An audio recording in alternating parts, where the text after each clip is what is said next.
Motorcycles, scooters, and buses went past in a steady procession, noisily tooting away. A speeding lorry scattered other traffic out of its path with a powerful air horn. It was a crisp winter morning, and some of the motorists and pedestrians were wrapped up in monkey caps and woolen clothes. Mr. Ali opened the gate and stepped outside. Mr. Ali loved the garden he had created in the modest yard, about 20 feet wide and 10 feet long. He rubbed his hands to warm them up, sure that the temperature was less than 20 degrees. On one side, a guava tree spread its branches over most of the area from the house to the front wall. Under it grew many curry leaf plants, a henna plant, and a jasmine climber. There were also several plants in pots, including a bonsai banyan tree that he had planted 11 years ago. A well on his left supplied their drinking water, and next to it there was a papaya tree and a hibiscus plant. Morning dew shimmered silvery white on a perfectly symmetrical cobweb stretched between them. The low wall at the front continued round the house, separating his property from the road.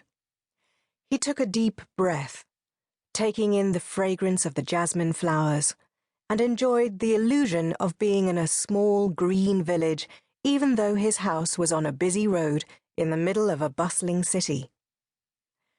2 maroon flowers had blossomed overnight on the hibiscus plant. They were high up on the plant, above the height of the front wall. Mr. Ali walked up to them to have a closer look. The petals were bright and glossy, the edges fringed delicately at the end of a long fluted trumpet. The stamens peeked out of the center of the blooms, bright yellow pollen dotted among tiny, velvety, deep red hair. Mr. Ali ran the back of his knuckle along one of the petals, luxuriating in the soft, silky touch. Lovely, he thought, and stepped away to pick up some yellow guava leaves that had fallen down. Mr. Ali put them in a small plastic bucket with a broken handle that he used for a dustbin. He turned back to the front and noticed a man reaching over the wall to pluck one of the flowers, and shouted, "Hey!"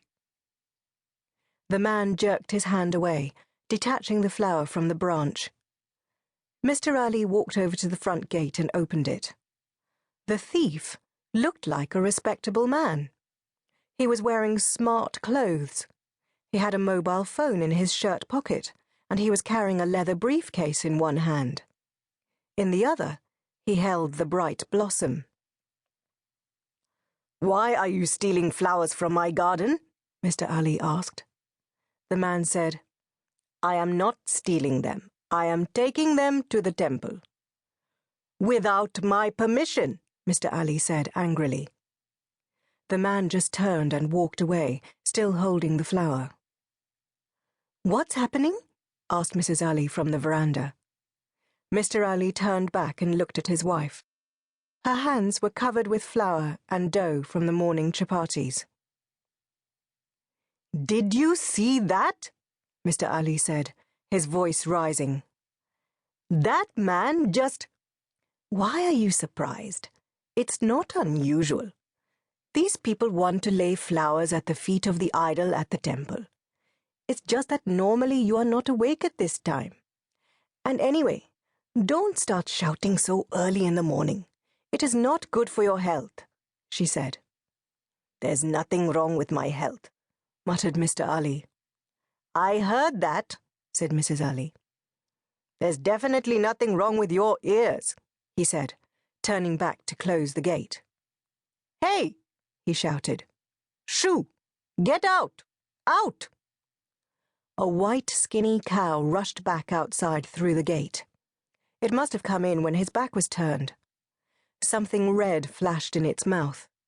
Mr. Ali looked at the hibiscus plant, and it was bare. Both its flowers were gone. He struck his forehead with his hand in frustration, and Mrs. Ali laughed. "What?" he asked. "Do you think